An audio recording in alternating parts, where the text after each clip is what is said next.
Amazing grace, how sweet the sound that saved a wretch like me. I once was. Is it coming through? No, it isn't.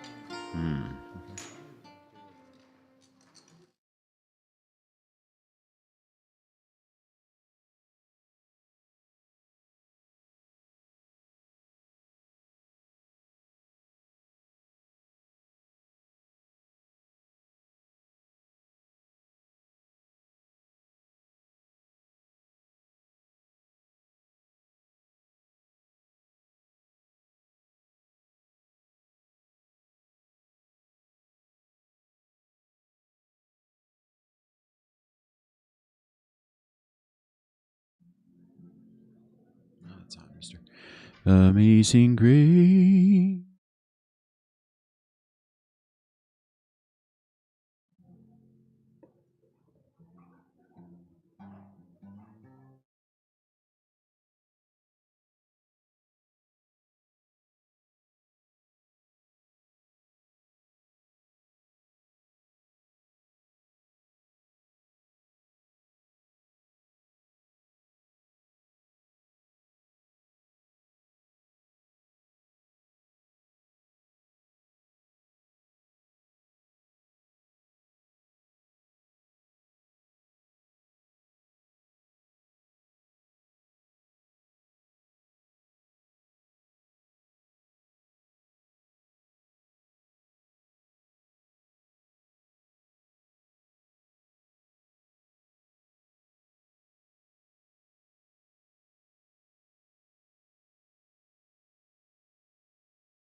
Okay, amazing grace,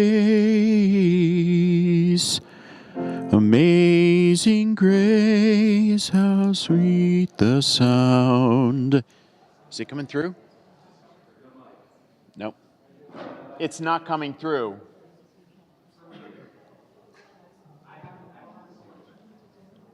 I couldn't hear what you said. Okay, we'll try it again.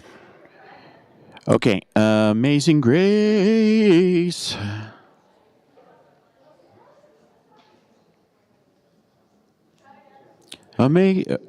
There it is.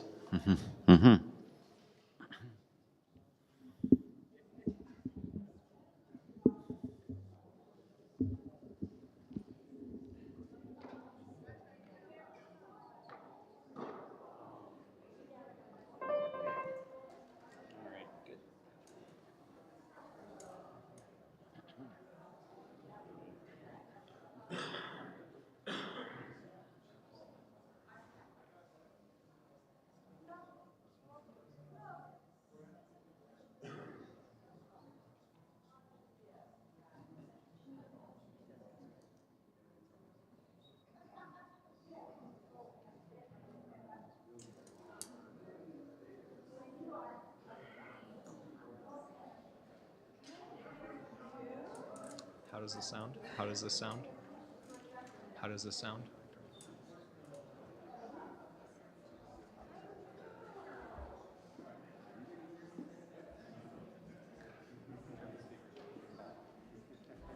Okay, looks good.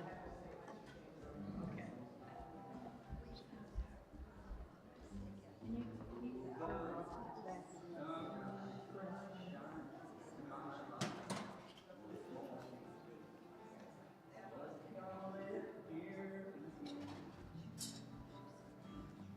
Things are gonna be the way they were before. Love's gonna live here again. Love's gonna live here. Love's gonna live here. Love's gonna live here again. No more loneliness, only happiness. Love's gonna live here again. I don't know, man. I don't know. I don't know if they're getting what they need. I don't really have to. There's no monitor to adjust or anything. Oh, well, it's just what I do. If there's a monitor, is I get that to sound exactly how I want it. I don't care what they do with the outside speakers. I want to hear myself in a way that makes sense.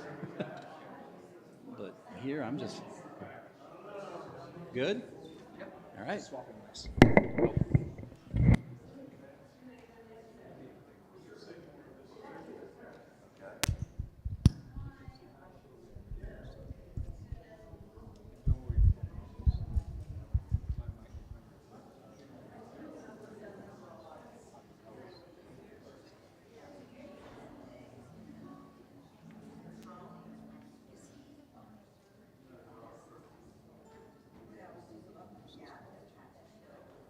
Checking.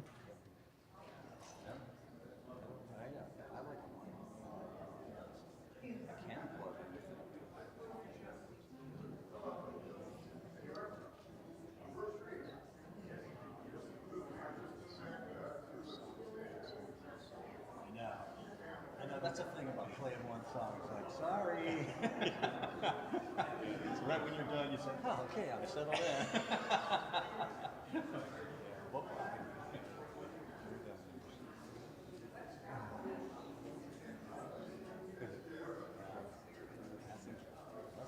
Needs me.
They didn't start the prelude.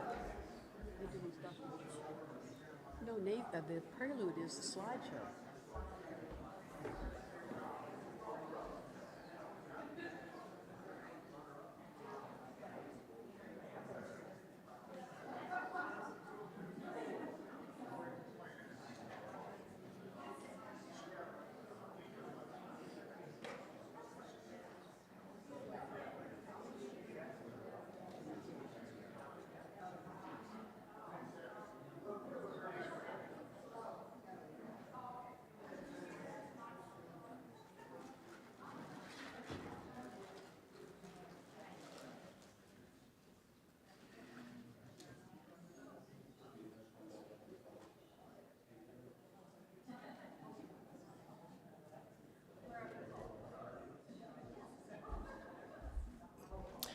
If I could have your attention, we're having a little problem with the sound this morning, so bear with us. This system works, but the videos doesn't have sound yet, so just keep talking.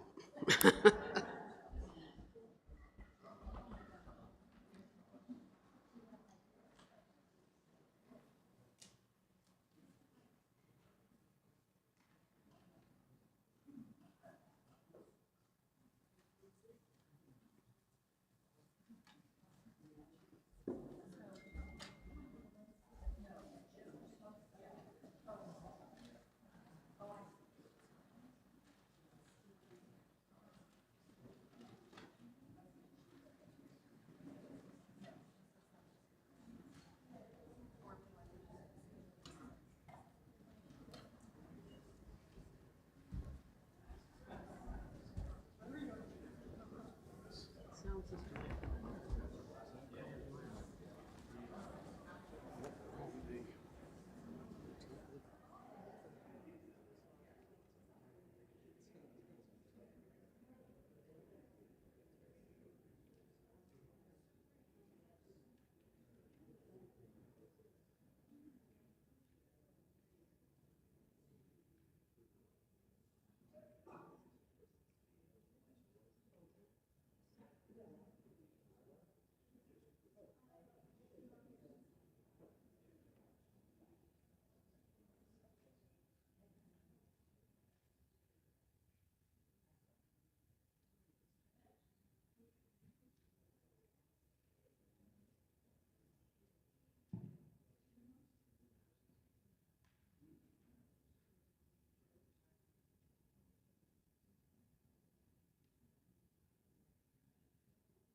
I am so sorry about this delay. We're going to be showing the video. The sound will not be with it, but it will be able to do the sound in the reception.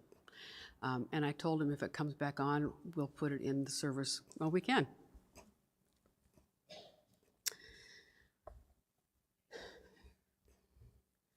So good afternoon.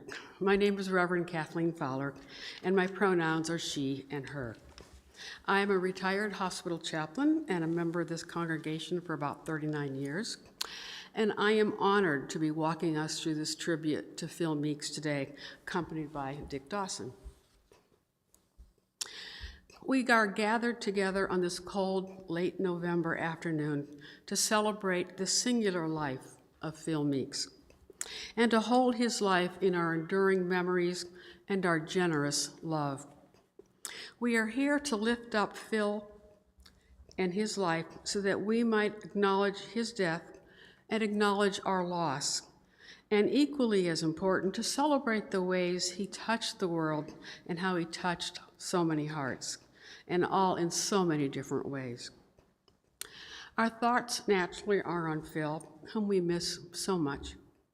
Yet they must be on ourselves as well, in sorrow and in joy of having known him. We walk this earth together, right? Holding both joys and sorrows in our hands. And I think how we come to the balance of that is a very sacred way. We now come to the kindling of the chalice. So I invite Eric and Caroline to come forward to light our chalice.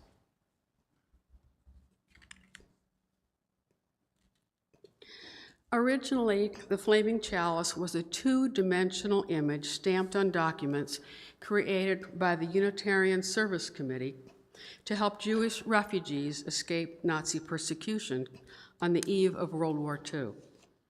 Today, besides reminding us of our vision of a shared world where diversity is celebrated, these images also remind us of the bountiful love that exists in the world, the interconnections between each of us, and the flame of hope that can never, ever be extinguished. Eric and Caroline? We light this chalice, which transforms wax into pure light and warmth, to remind us of our own living, transforming the stuff of this world into the love and activity of our daily lives.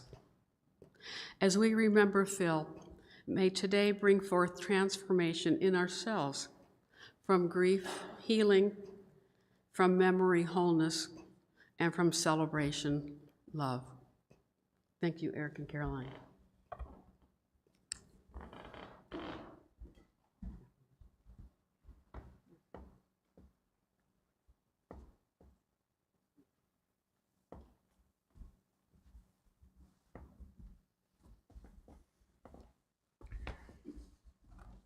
I would like to invite you to join me in a unison affirmation.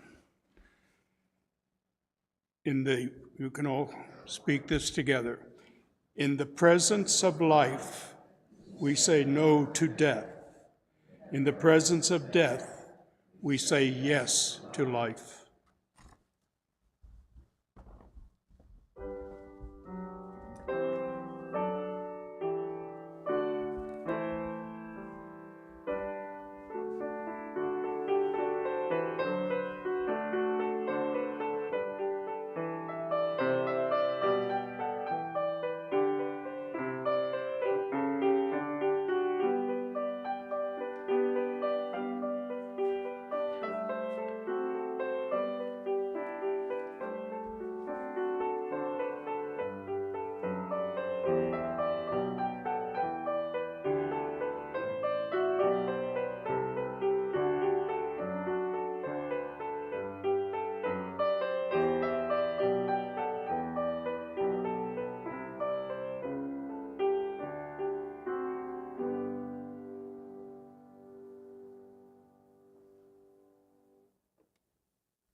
It is customary that readings presented at a Unitarian Universalist memorial service reflect either the life of the one we are gathered to honor, or that reflect those close to the individuals who are grieving.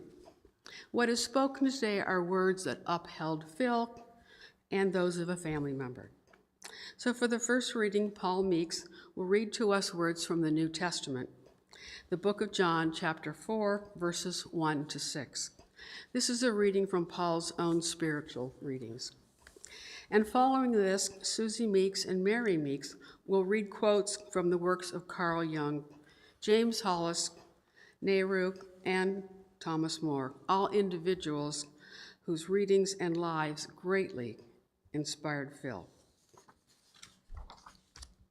Thank you. Do not let your hearts be troubled. Believe in God. Believe also in me. In my Father's house there are many dwelling places. If it were not so, would I have told you that I go to prepare a place for you? And if I go and prepare a place for you, I will come again and will take you to myself, so that where I am, there you may be also. And you know the way to the place where I am going. Thomas said to him, Lord, we do not know where you are going. How can we know the way? Jesus said to him, I am the way and the truth and the life. No one comes to the Father except through me.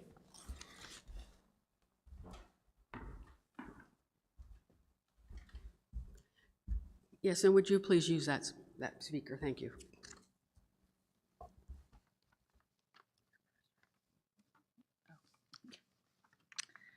There is in the psyche a process that seeks its own good no matter what the external factors may be. The most irresistible compulsion and urge to become what one is. Life is like a game of cards. The hand you are dealt is destiny. The way you play it is free will. The spirit seeks enlightenment, while the soul seeks connection. Personhood is not a gift. It is a continuing struggle. The gift is attained later and only from living a mindful journey where, prompted by an inner summons, we write our story at last.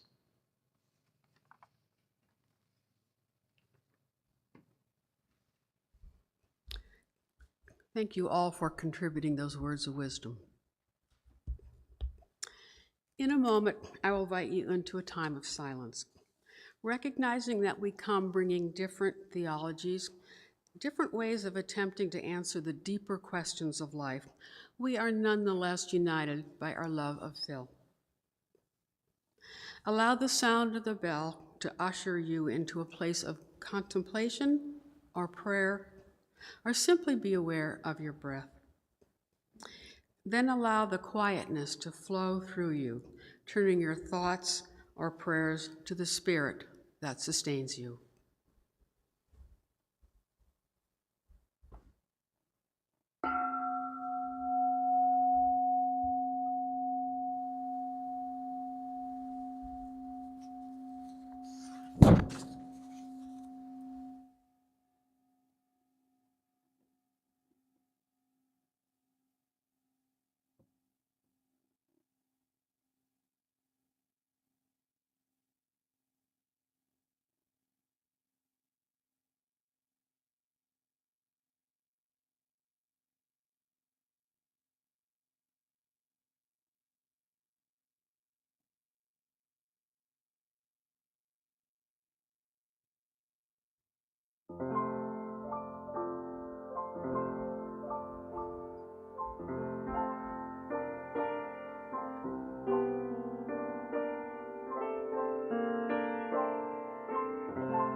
Now we come to the parts of the service that you bring Phil's spirit to us.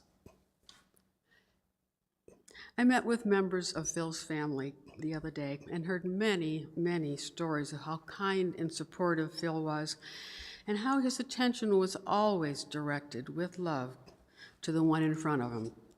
What a gift to the world he was. We're going to hear from several individuals this afternoon, and in this segment, I invite Dave Meeks, Paul Meeks, Catherine Dowling, and Mary Lee to share their remembrances. And Dave, will you start us out?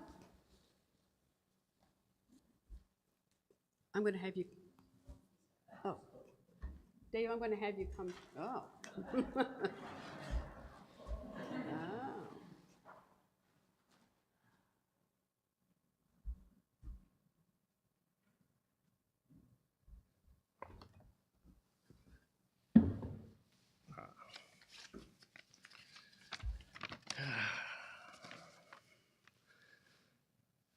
Thank you all for being here.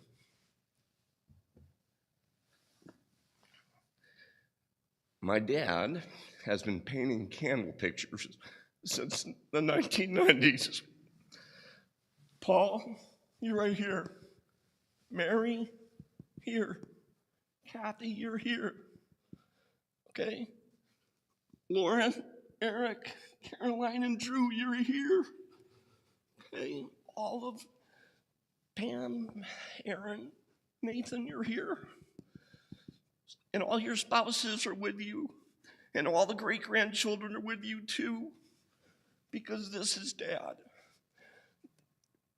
He spent his whole time painting this paint, coming up with this painting. And I figured out this is him in the middle. And you know what? All the rest of you are here. And that's what made him whole. And thank you. I will put it right here. All right. So, I was going to tell you all about Phil, but it's in his autobiography, all 78 pages. Dad recommends that you start on page 46. He thinks the stuff beforehand is a little boring. And then I wanted to share with you what were Phil's beliefs, but they're on page 65.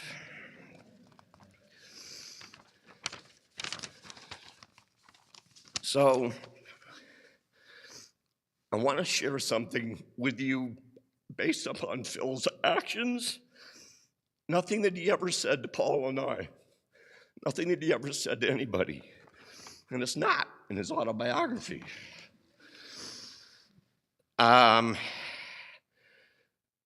Phil Meeks was a good dad.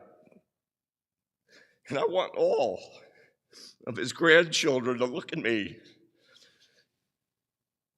because he believed to be a good father, one, love your children no matter what.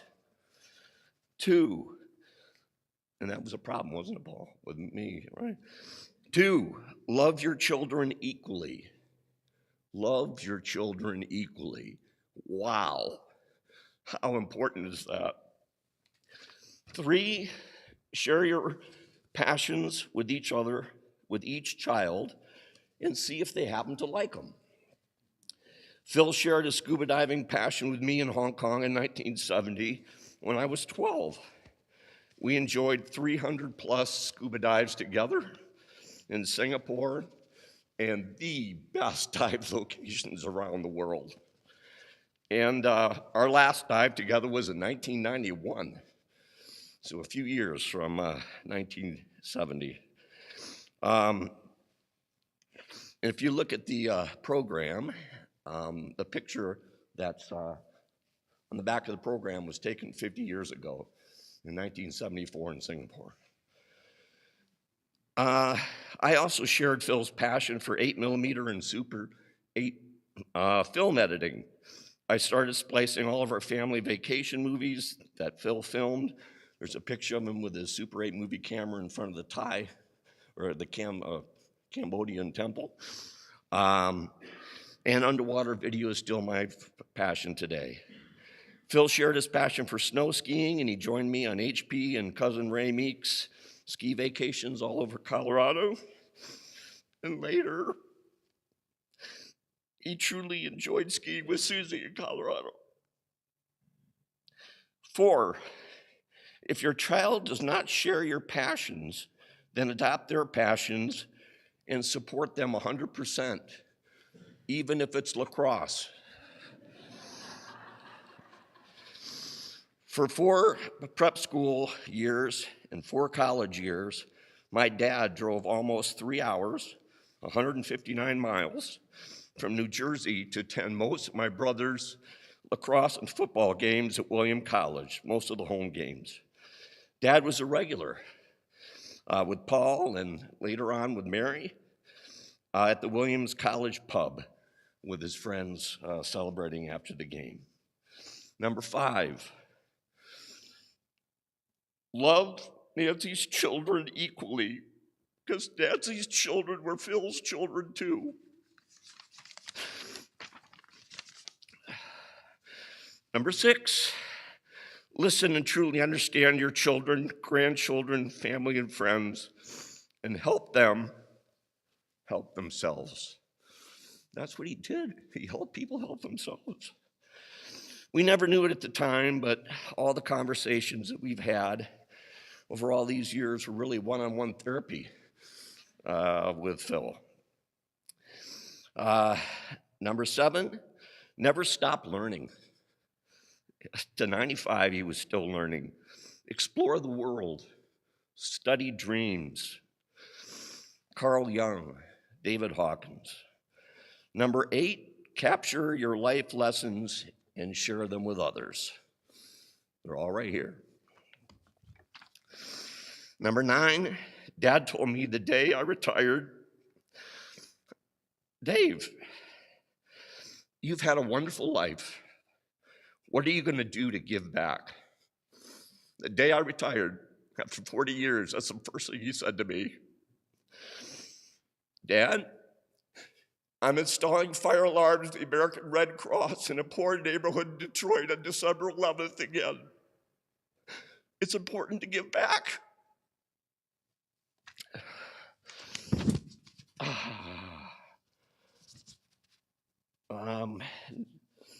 Okay, here we go. I'm sorry. When Dad passed at 95, he had 7 pro bono patients he saw regularly. At 95 years old, he was still helping. Number 10, lastly, Phil believed to his core to treat everyone with love, respect, and truly participate and share in their discoveries and their life journey. And I look at it, that was Phil's gift to all of us. Dad, I love you. I treasured our journey together. And as Jimmy Buffett would say, bubbles up. I'm a better man and a father because of my father. Thank you. I'll leave it here, okay.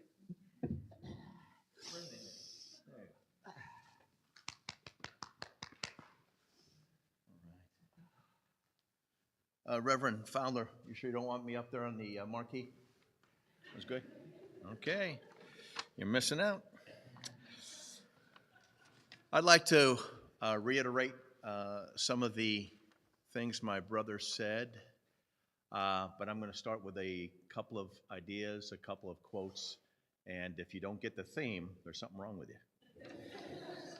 First of all, it is through giving love freely and without expectation of return that we find ourselves and build ourselves spiritually. This next one is written by Ralph Waldo Emerson in his essay on compensation in 1841. Has a man gained anything who has received 100 favors and rendered none? He is great who confers the most benefits. And I'm swimming back to the Bible on this one. This is Paul quoting Jesus, Acts 20:35. Everybody knows this one. It is more blessed to give than to receive. And lastly, whoever sows sparingly will also reap sparingly. And whoever sows generously will also reap generously. So I don't know if anybody was more giving than my father. Maybe I'm biased, but I've been around 62 years. Special indeed. So I think one of the attributes of my dad was he met everyone where they were. My brother was alluding to this. He and Dave loved scuba diving. I did not, because you can't hit people when you're scuba diving. And so I played football and lacrosse in college, and indeed, my dad would travel hours and hours, not on Saturdays, but on Wednesday games that didn't even start till 3 or 4, watch a game, take my knucklehead buddies out to dinner, and then get in the car and drive 3 or 4 hours back to New Jersey, and then go to work. A lot. Selfless. And I still think he thinks there's like 5 downs to get 10 yards, not 4. He obviously didn't give a you know what, but he did it for me. It's beautiful. So unconditional love and support. My son Drew will be up in a second and talk about my dad's support face. We should all have one of those support faces. I have said this before. Last time I was actually up here was when Nancy passed at her service. And I am absolutely adamant in my belief that Dad improved with Nancy. Nancy and spirituality, which go hand in hand in my belief, improved him. And he is not one of the dudes that you don't want to hit your ball into his yard if you're a little kid because he's going to yell at you, you know, the cranky old man stereotype. Just absolutely loving. And I do think Nancy was a catalyst. And thank God for that. Lifelong learning, Dave mentioned this. This dude lived to be 95, but I see 2 distinct lives, 2 distinct careers. We can always recreate ourselves. How cool is that? Startling today. And then lastly, the power of spirituality and being chill. Calmness, meditation. I try to do some of that. Not good at it. But, man, what a great skill. And I think, you know, in the early years, particularly this church, this place of worship, probably had a role in that. So that's what I remember about my dad. Again, the theme you see here, selfless. And always meeting you where you are and showing unconditional love. Doesn't get better than that. Doesn't get better than that.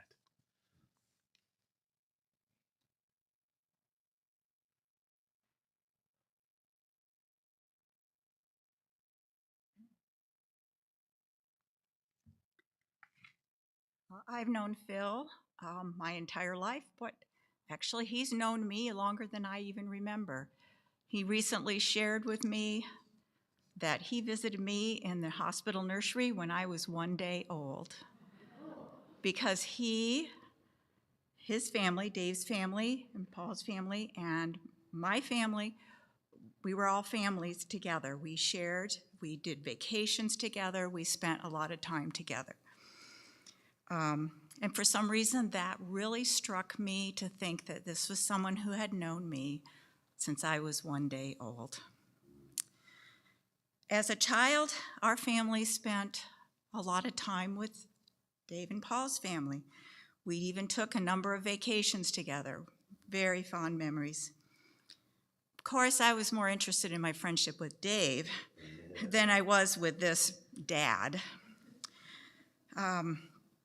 And I always treasured every time the Meeks family came into town when they were living overseas in the summer, and I got to spend time with Dave and the whole family.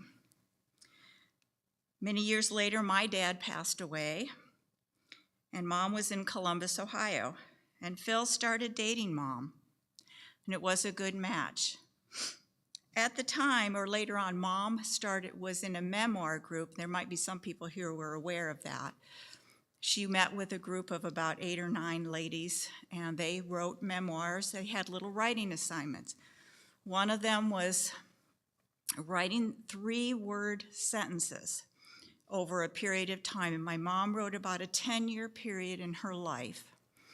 It spanned from 77, I think, to 87. My dad passed in 79. But at the very end of this, her writing, she starts talking about Phil. She starts with, Phil stops by. We have fun. We have fights. It is interesting. We travel together. We talk nightly. Now, this was just the beginning of their journey, but it was very special to remember that and to remember those two. They had somewhat of a feisty relationship at times, but I think it was a relationship, as we've said, that grew the both of them. But when they first got together, and Mom asked me if Phil was like a dad to me, or if he was the man who married my mother. Initially, I said, he's the man who married my mother.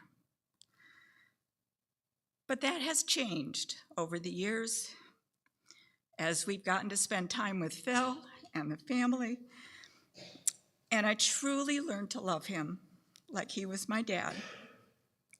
I will miss his caring and his listening. I miss my dad.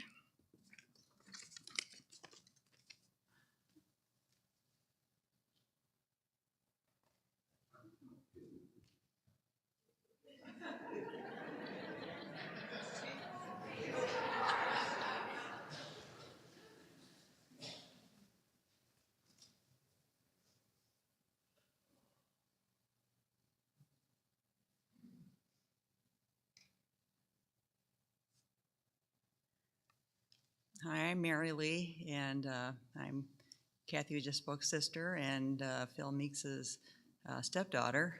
And as I was preparing to talk about this, I was reflecting on the changes in our family and Phil's different role, and it was pretty much identical to what Kathy just shared. You know, and I think that's because we had a similar experience of really having a wonderful new dad. And the period, she talked about the 10-year period, that was a difficult period when our family moved from our family home, and my father died of brain cancer, and my mother, Nancy, had cancer but recovered, but it was unsure how things were gonna go. And it just, things were kind of sad for a while, and then, around the time that Mom started getting together with Phil, there was a shift, and things started getting more forward-looking, and people started doing things that were fun again, or she was learning to, with Phil, to do scuba diving starting an age in her 50s, and just, it had an open exploring, and Phil and I, I knew him from when we were kids. I also had been struck by his sharing that he'd been there at the day of my birth. And so it's like I've known him my whole life, really, in one way or the other. And but I've also just gotten to know him in a different way as the years have gone on. So we shared a lot of interests, and some with my mother, because all of us were interested in dream work. My mother was especially skilled and, trained in that. But you'd go to home for a visit, and, we'd sit around and who had a dream, and usually it was everybody. And it's kind of a rule that leave no dream unlooked at, or, unexamined, I guess. So I think that helped us get to know each other on a level of depth, because you kind of can't hide from your dreams, you know, and your waking thoughts. You can rationalize a little bit better, but that dream image will come up and, oh, okay, I'm feeling differently about that than I was thinking, maybe. So that was really special, and we shared a lot of interests. And Phil and I both are social workers, and when I was in my 20s, I was kind of going to graduate school and starting in my career, and Phil came along, and he had his lifelong ambition to be, a therapist, and that was a way of doing it. So we kind of segued. I mean, he joked about my being his mentor, but in fact, he had that plan all along. He was a very good planner, and he knew that it wasn't the end of his career at Dow Chemical, which was a wonderful career, it sounds like, but it was the start of a whole new phase. And so we just got to know each other, look forward to visits. And then when she died, then that was, left a hole in both of our lives. And, I knew we were, pretty close, but there was a little uncertainty. How is this going to go? Are we going to still be as close? And I would say, if anything, we've gotten closer, and we've, shared so many interests. And one of his main interests was Dr. David Hawkins, but he came from many sources. But I'm just going to read a little bit from Dr. Hawkins. First one is, we change the world not by what we do or say, but as a consequence of what we have become. And I think that Phil's presence and who he was just really shone through, even if he didn't say anything or do anything. It was just that welcome that you feel, and that caring. And also, simple kindness to oneself and all that lives is the most powerful transformational force of all. And so it's just like I experienced that. I spent a lot of my vacations with Phil, and I wouldn't have done that if I weren't enjoying that or looking forward to it. So I knew I'd come in and I'd be warmly greeted, and I'd be in a nice, relaxed atmosphere. And if I had things on my mind, he would have that patience to listen and not necessarily give advice, but he was interested, and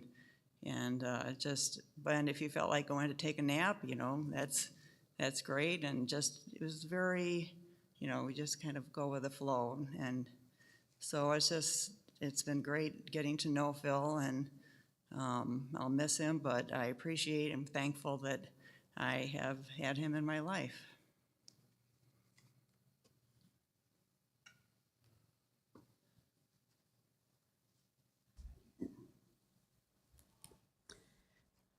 We are now going to hear one of Phil's favorite hymns, Amazing Grace. So we're going to be singing verses 1 and 4, and there should be gray hymnals underneath your seat, and if there's not one in your chair, there should be one close by. And I see a couple of them here. If anybody would like a hymnal, I can get you one. It's on the... Oh, they're up there. Okay. Thank you. And please stand.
shining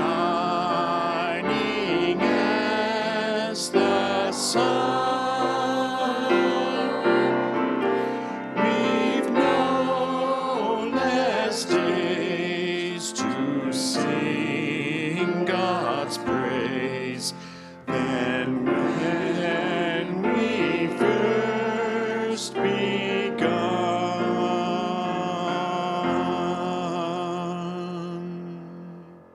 Thank you. Please be seated.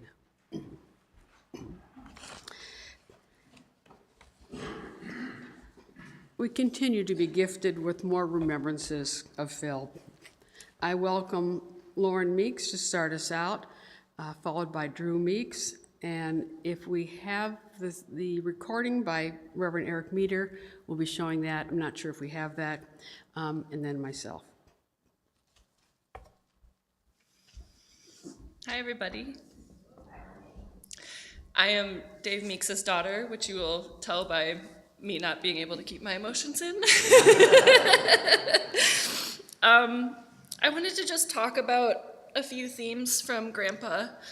Our first memories talking with Eric, my brother too, and our cousins is he was just such a gentle giant in our lives. We were so small and he was so big, but just so kind. His home, that first home that we remember was in downtown Columbus, and it was just a magical place where him and Nancy had set up two sides of a duplex, and we spent most of our time trying to find secret passageways, and it was just such a wonderful place. His home was always so warm in spirit, and in his later years, even warmer in temperature. He liked to keep the heat about 80 degrees. When I really think about, transitioning from my first memories, I realized Mary, we had very similar experiences after Nancy died, and in my sophomore year in college, my grandpa invited me to join him at the symphony and come down to Columbus. I remember on the way down there, I was nervous, kind of like, oh gosh, like what are we gonna talk about? How are we gonna fill this weekend? And of course, Grandpa had everything planned, very similar to Mary. It was just from the instant I was there, it just felt like this is really special. And my mom's grandparents died young, and so for me to be able to spend that time with him over about 13 years, with one-on-ones and where I would just come to Columbus and recharge. We quickly discovered that I was working towards the same degree that he had earned about 50 years earlier, probably. We're both people engineers, as he called us. I remember crying over the years, not knowing how my life was going to unfold. And with his wisdom and patience and strength, he always said that he knew I would find my now husband, and he was waiting for me, and I believed him, and that really kept me going for, dating in your 20s. We planned as you've heard, he had his own second career, and we started planning my second career, and now I proudly say to everybody, I can't wait for my midlife crisis. I want to leave you with a couple of ways that Grandpa will live on in me, and I know, sure, everybody in this room. You've heard these themes already, but I'm just going to reiterate that it's never too late to change your life and learn more. Grandpa went back to school in his 60s and continued learning through his last days, and he was so sharp until the very end. He told me when we had got to say goodbye this summer, he told me to grieve, but not for too long. You need to move on. The second thing is to make people feel special and give your undivided attention. Be curious, listen, ask questions, and spread love. Another one is to reach out when you need community and know your limits of isolation. Grandpa told me I can't even remember how many times that he loved his alone time, but after a few days, he needed to make a call and see someone and go out to lunch. And I know a lot of you in this room are beneficiaries of that. And then lastly, and I think most importantly, to eat ice cream every day. We always ended the day watching news, and we ate a lot of ice cream. And so I just want to say, Grandpa Phil is woven into my fabric, and I'm forever grateful for his love and wisdom. He lives on in me, and I know everyone in here, and we're so lucky, all of us, to cross his path over his long 95 years of life. So thank you.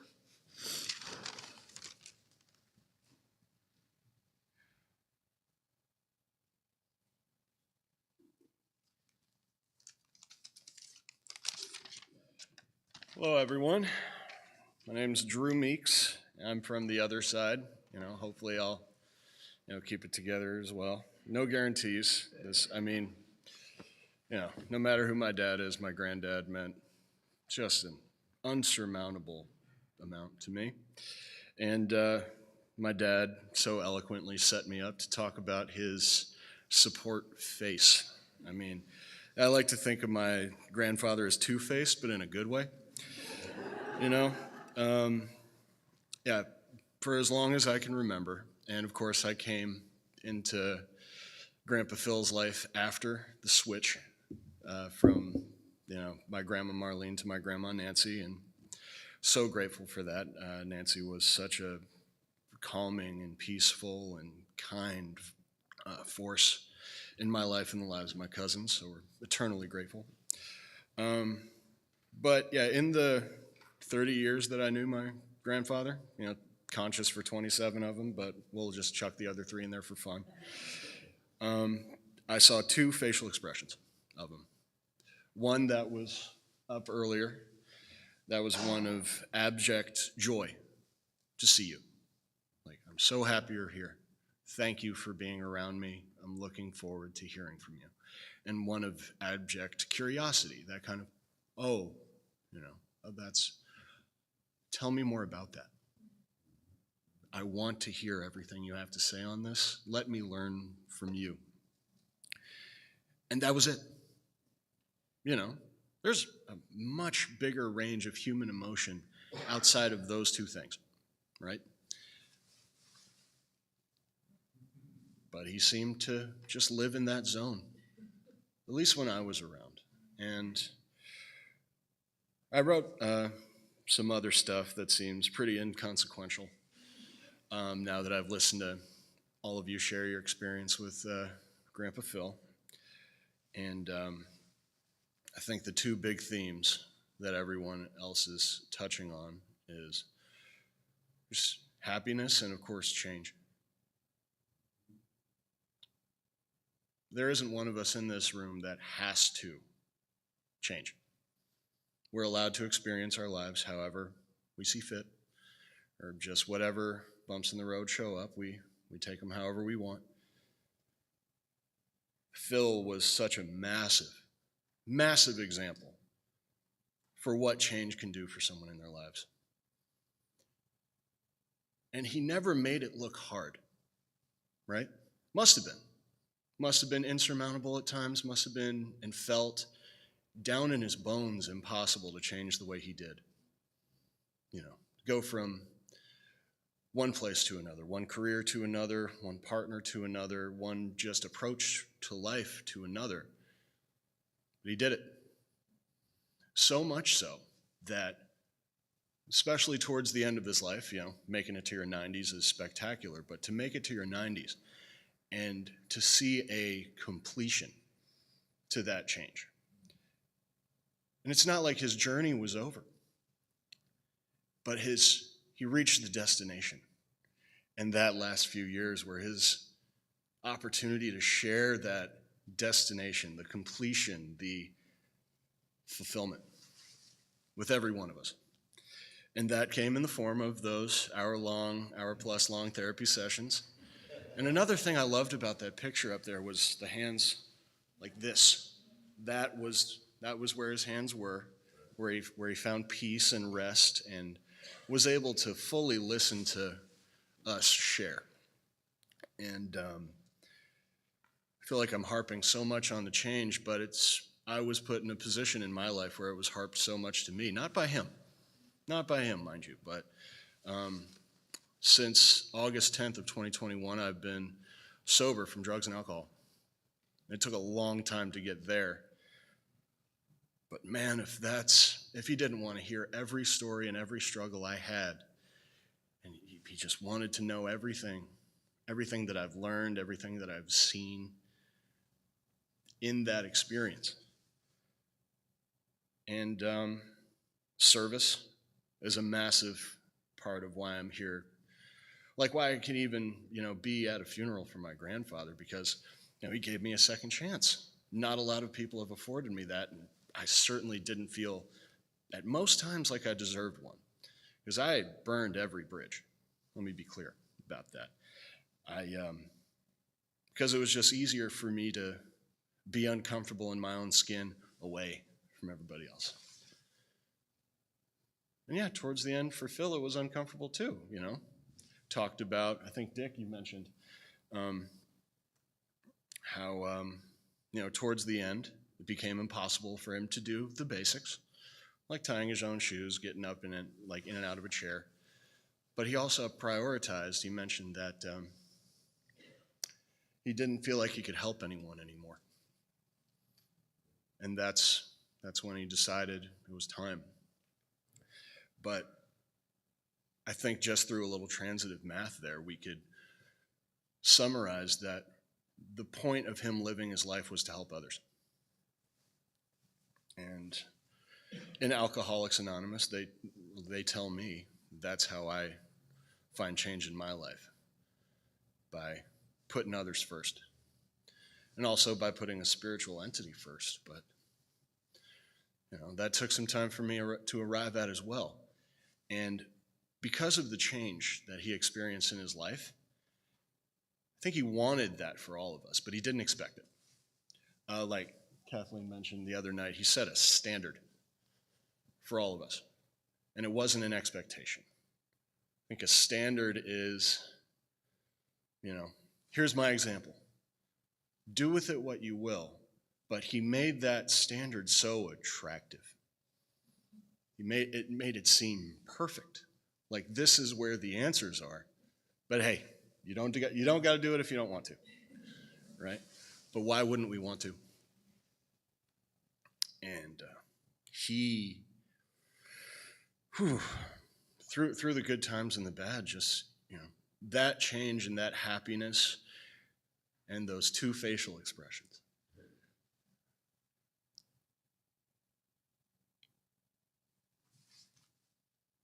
Just makes me want to take that hard turn and help others just if I could be a little bit more like him. I am so fortunate to have him not only as a grandfather, but as an example. Just a perfect example of what doing the hard things to change can do for you. Because like I said, his journey was completed. Not a lot of people get to see that. And he was around long enough to share it with every single one of us. I'm so grateful that he did. Thank you.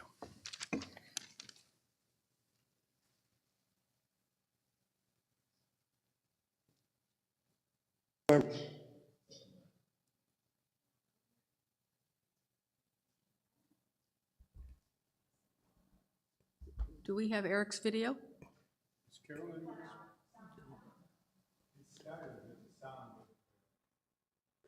Perhaps we'll be able to show that at the reception. Okay.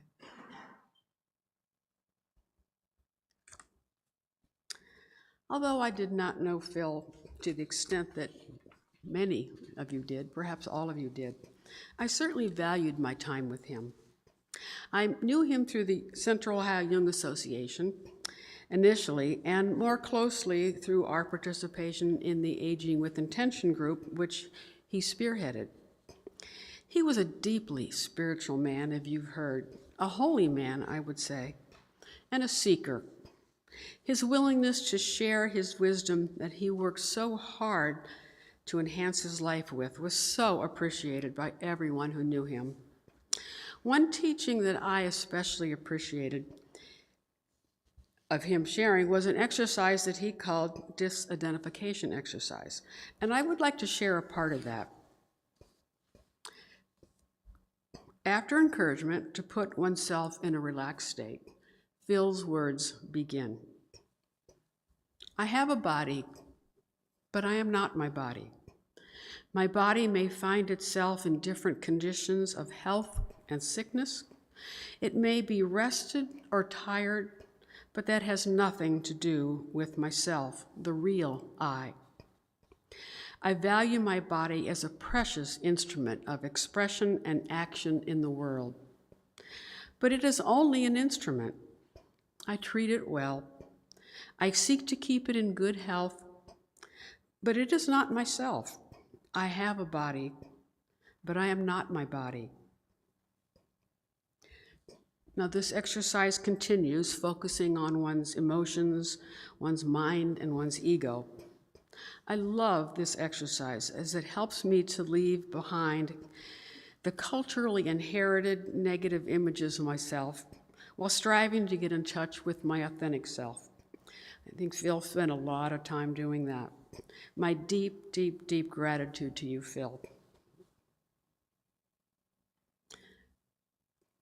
And now we're going to hear from Clyde.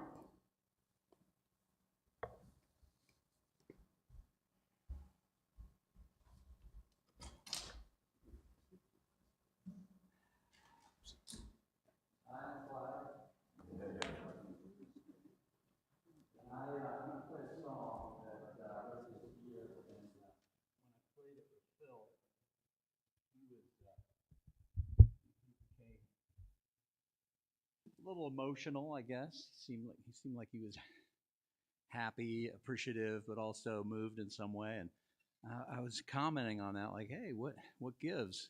And he said, that song's about me. And which is, as a songwriter, I mean, that's pure gold. If you write about your own experience and someone else then can identify and feels like it's speaking to them. So here we go.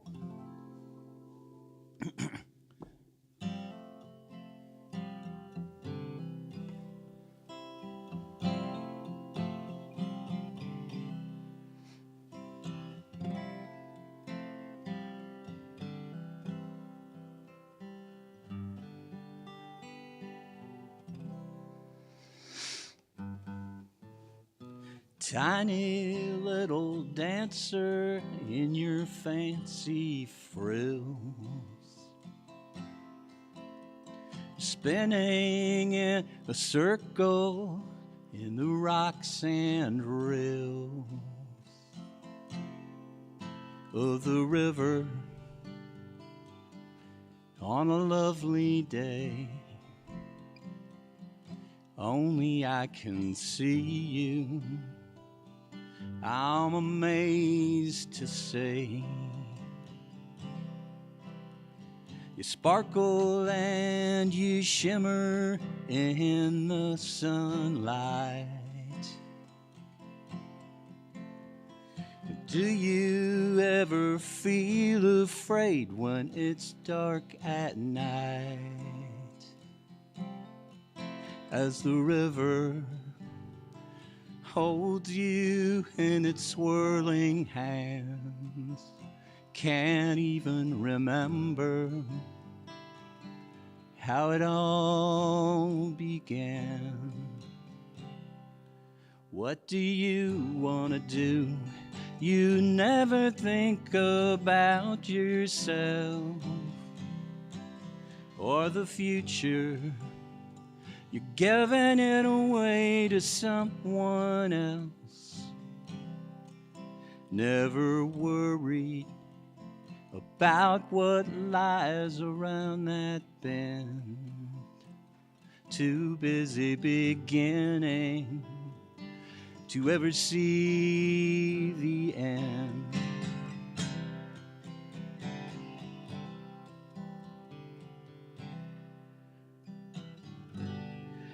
What about boredom?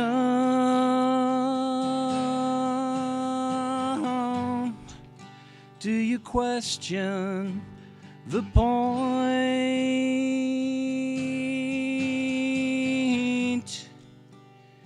Do you believe in God?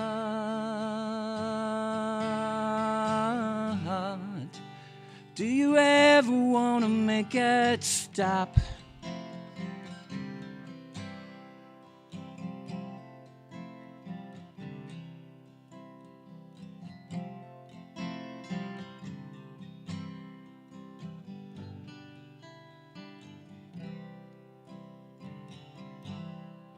What do you wanna do? You never think about yourself or the future. You gave it all away for something else. Never worried about the lies out there slowly disappearing without a care.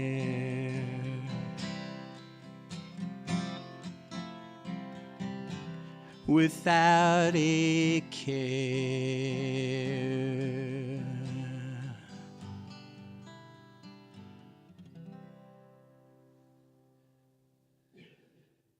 Thank you.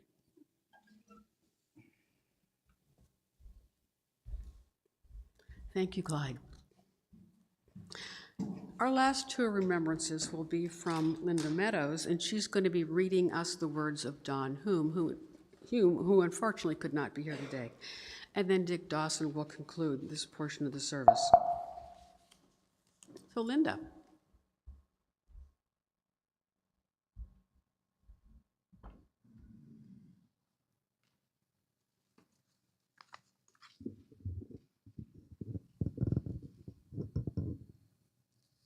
I'm a long-time member of the Young Association of Central Ohio, and that's how I came to know Phil. And I venerated him and I adored him. John Hume, also a longtime member and leader of the Young Association, was an especially close friend of Phil's. And because he could not be here today, he had written a moving tribute to Phil. And I have the privilege of reading that. Before I do, I want to offer one personal anecdote, and it is that not very long ago, Phil did a virtual reading of my stage of spiritual development using the Hawkins technique, and it was a very profound experience. It turned on a light in me that abides still. Now for John's tribute. He begins, "My name is John Hume. I miss being here with you today to celebrate my friend Phil. I'm out of town over the Thanksgiving weekend, celebrating the engagement of my son to his dear fiancée. Fortunately, however, I find my heart can be in both places." A tribute to Phil. Near the end of his life, Phil and I retraced the beginnings of our friendship. As best as we could remember, we met in 2004 at a program at the Young Association. He was 74. We were seated side by side and got to talking.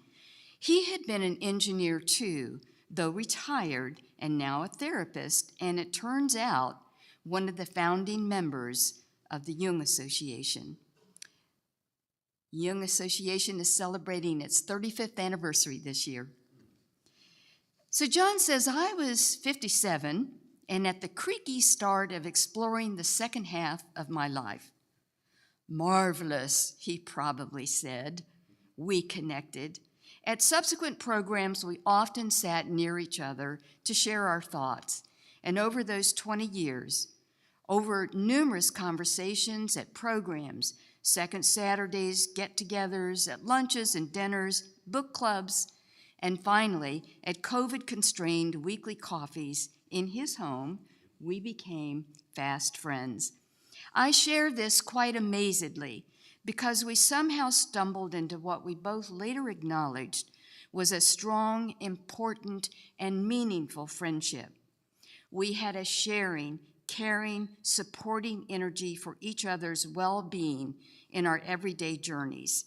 He was a wonderful mentor to me, and I could offer him a thoughtful perspective to the fabric of his long-lived life.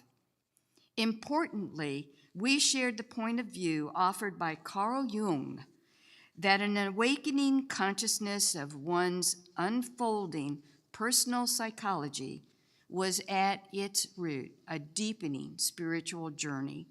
And over the years, our recurrent exploration and contemplation of this awareness gave us great joy.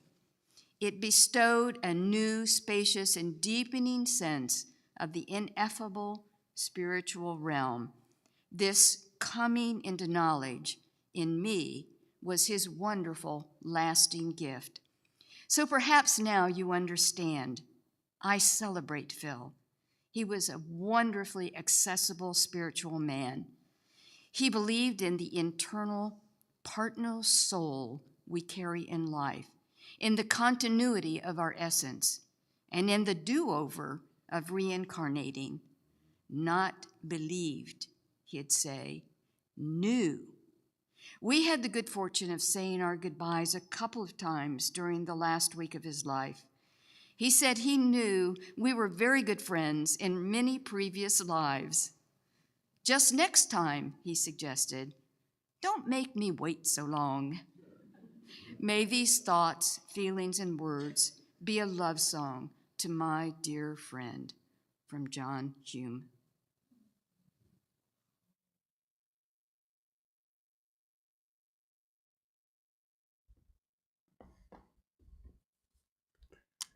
Good afternoon.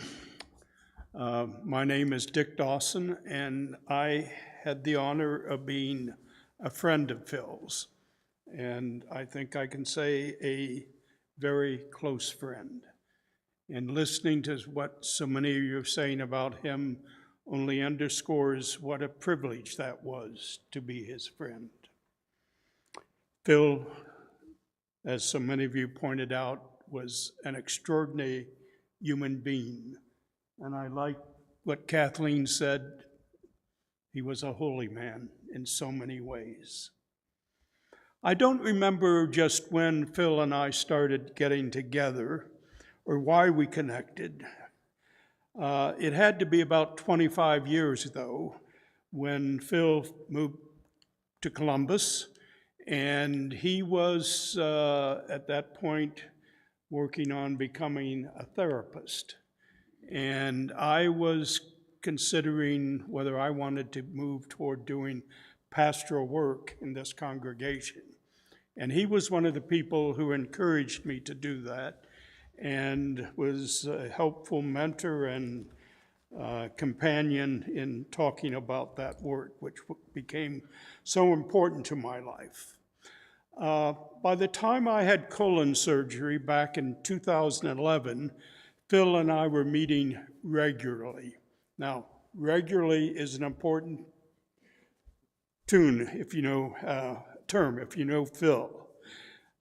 My time to meet with him was every other Friday at 12 o'clock. And we went to the same restaurant, and Phil ordered the same food every week, week after week. And if perchance one of us couldn't make that Friday, we didn't do it on Thursday or Wednesday. It was 2 Fridays separate. He was a man of great routine, planning, organization. And I don't mean that was necessarily a bad thing, but it's the opposite of me. I cannot endure any sort of routine. I fight against it. If I'm cutting the grass, I can't go like that, I go like that. So, in many ways, Phil and I were very similar, but in that dimension, we were not very similar. During those lunches, we talked about about books. We talked about philosophical things. We talked about spiritual things and our journeys and perspectives. We talked about the nature of the contemplative life, as some of you have said. You also learned from Phil. And I told my friends, when I told them about lunch with Phil, we never talked about anything trivial. It was always deep, emotional, spiritual things. And I came to respect Phil's wisdom and integrity, his openness and kindness. I marveled at his understanding of people and relationships. I always learned from his perspectives there. After my colon surgery, Phil kept trying to say he needed to find ways to help me. And he would call and talk, and I need to help you. I need to do something to help you. And I say, just being there is help for me. But that taught me something that was very fundamental to him, and something others have mentioned well. Phil needed to help, to be kind and be helpful to other people. And that came through in a lot of ways, but one of the ways I remember it, there was a period after Phil came home from Wesley Glen, after time there and before that in the hospital, and realized he couldn't do much for himself anymore. And one of the points he made is, I can't help people anymore. I have to depend on everyone else, and I need to help people. And that, I think, was the point in when he made it, when it was clear for him, it was time for him to let go. So help others was a very fundamental part of who he is. Phil had become my teacher, my mentor. He was showing me how to age with acceptance and grace. He taught me about the importance of the contemplative life. And Phil lived with such peace and acceptance. In spite of turning 90 and then finally 95, he had this sense of peace and acceptance of things, even though he was losing his mobility and his death. And at this time, I began to tell everyone that Phil was the happiest person I know. Now, maybe contentment and at peace were better words for that, but I didn't know of anyone who was as at peace and content and happy with himself. 6 years ago, Phil invited me to help develop a new group sponsored by the Young Association. The title of the group was Aging with Intention, and we pulled together originally 8 people, males and females, and we spent time talking about what it meant to grow older. We were all, I think Phil was by far the oldest, but we were all in our 70s and 80s, and then Phil was in his 90s. And Phil was very much the leader of that group, the elder of that group, and I mean elder not just in age, but who had the wisdom of leadership and who we all looked up to. And I was the practical person who put out the memos and organized the meetings and so on. With Phil's influence, we focused largely on spiritual things and the wisdom of a spiritual journey. That group flourished and is now in its 7th year. And I think it will have a life after Phil because he set the groundwork and brought us together, and we came to care about each other. Today, I invited members of that group to serve as the ushers, the keeper of the visitor book, and the greeters. So I want to thank them for being here and playing that role. About the time that Phil began that group, I suggested to Phil that we meet not every other Friday, but every Friday. And at first he resisted that and said, "You don't need to help me." And I said, "I want more time to learn from you." So he agreed, and we started meeting every Friday instead of every other Friday. A big change of routine for him. And we met on one Friday at 10:30, and that was our Friday to discuss our spiritual things and what we were reading in that part of life. And the other Friday, we simply had lunch together. And that became a new experience for us. We began to talk about family. We began to talk about our lives, the history of our lives, and so on. And so I have to tell Phil's family that when I see them, I know a lot about you at this point. And he was so proud of all of you and was constantly telling me how much he loved and cared for you. Now, he worried about some of your difficulties at times, but he always expressed that love and appreciation for you. So family was extremely important for him.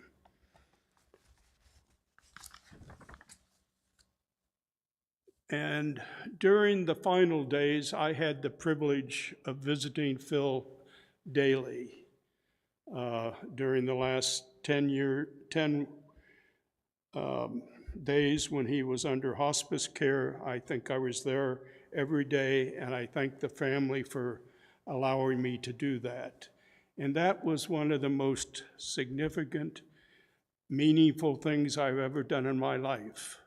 The privilege to go through those last few days of life with a close friend. Now, I've thought a lot about Phil in the last few days and tried to sort of see, who is he? What was his essence? And why has he been such an important part of my life?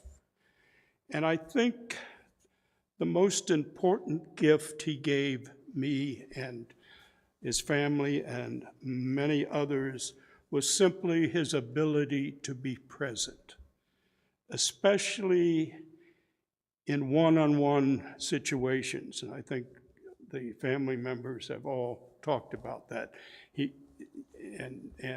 He wanted, if a large member of the family were going to be there, he wanted one-on-ones with each of the person in the family. And he had this capacity to be present, and he was generally interested in who you were and what you were all about. And he had the capacity to ask you about that and also to share who he was and where he was going to be. 2 days ago, we had a gathering of the family, and Drew, who talked to you, and he talked about the same thing, but he used 2 words that have helped me articulate what I had about that sense of Phil being present and wanting to know who you were and listen to you and share himself with you. And the 2 words you gave me were joy and curiosity. And when you gave me those words, that's what I'm struggling with. So thank you for giving me those words. You would come in and there would be this beautiful smile and a happy greeting. He was always glad to see you, no matter if he'd seen you the day before or what, and had that smile that was, I think, encompassed in your term joy. There was some real joy in his connecting with you in that way. And the other was curiosity. He wanted to know what was going on with you, what experiences you've had, what do you have to share, what are your troubles. And I think those 2 characteristics were the most important gift that Phil gave me, and I know he gave them to many others. He cared about you, he was present with you, he wanted to know you. So Phil in so many ways was my teacher about living. But in his dying, he taught me how to die with intention, with grace and dignity. And I thank him for both of those gifts. Now, I experience grief and loss. Almost every day I have a thought, I need to share that with Phil, and I can't do that, though I know he's still here with me in my life. But I experience a greater sense, a sense of gratitude to have experienced Phil as a presence in my life. Thank you, Phil.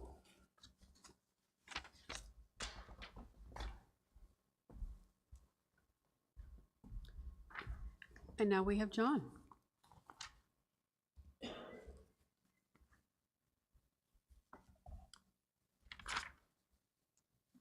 Hello, everyone. My name is John Schuster, and like so many, I can call Phil a friend, and it was a beautiful time of my life when I got to know him about 14 years ago, maybe, and then about 7 or 8 years ago, he knew I had another gear in there somewhere, and he said, "You ought to get more spiritual, John." I said, "All right, if you really think so, I'll do that."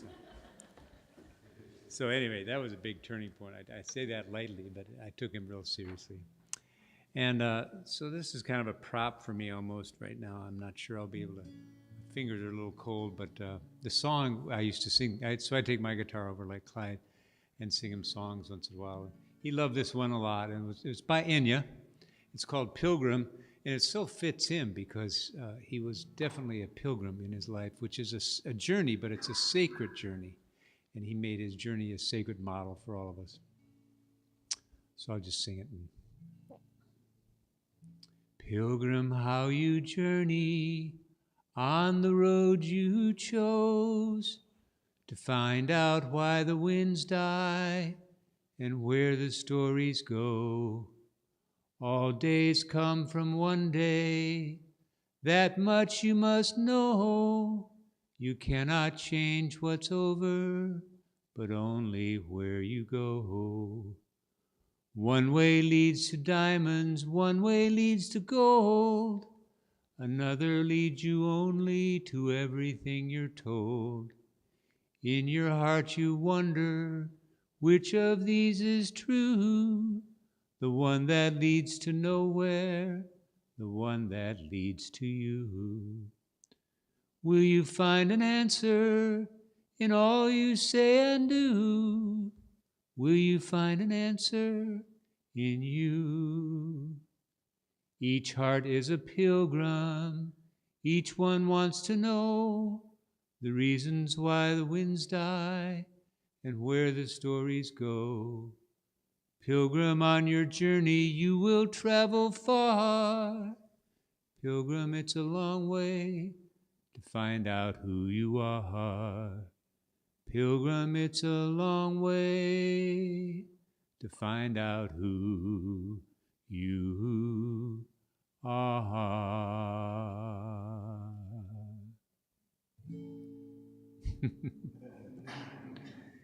And I think we can say that Phil kind of knew who he was by the end.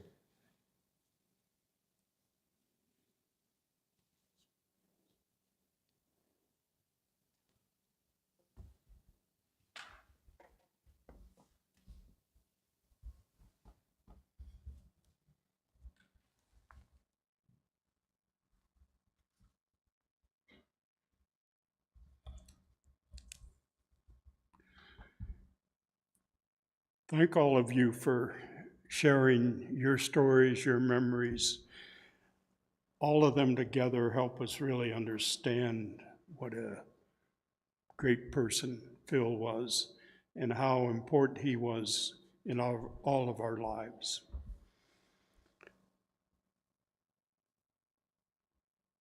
Please stand as you're willing, and after I read a phrase, I invite you to repeat with me, after me, the words, we remember Phil. In the rising of the sun and at its going down, at the blowing of the wind and the chill of winter, at the opening of the buds and the rebirth of spring, at the blueness of the skies and in the warmth of summer, at the rustling of the leaves and the beauty of the autumn. As long as we live, Phil too will live, for Phil is now a part of us as we remember Phil. Thank you. Please be seated.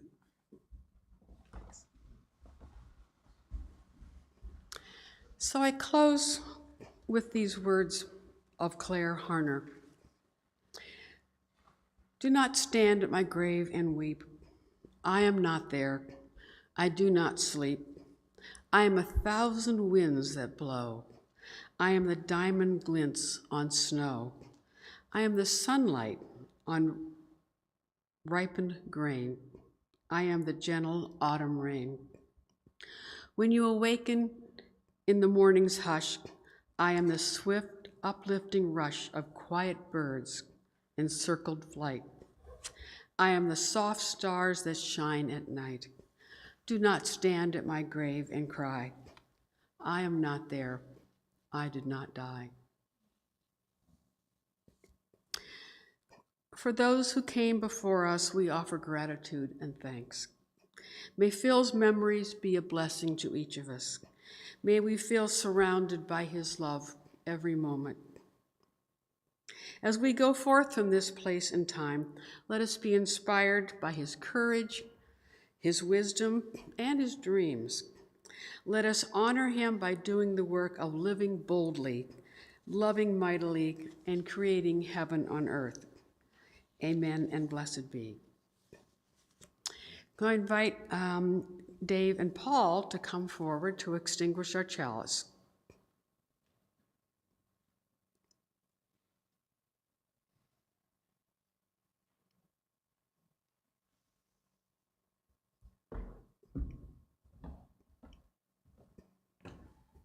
We extinguish the chalice, but not the light that we found in Phil. That spirit of generosity, of wisdom, and love will always remain, surrounding us in times of tears and joy.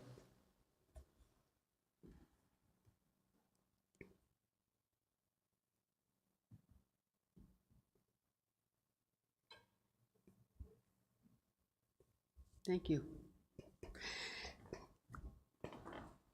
And we will now exit this service. We'll have a ashes scattering outside.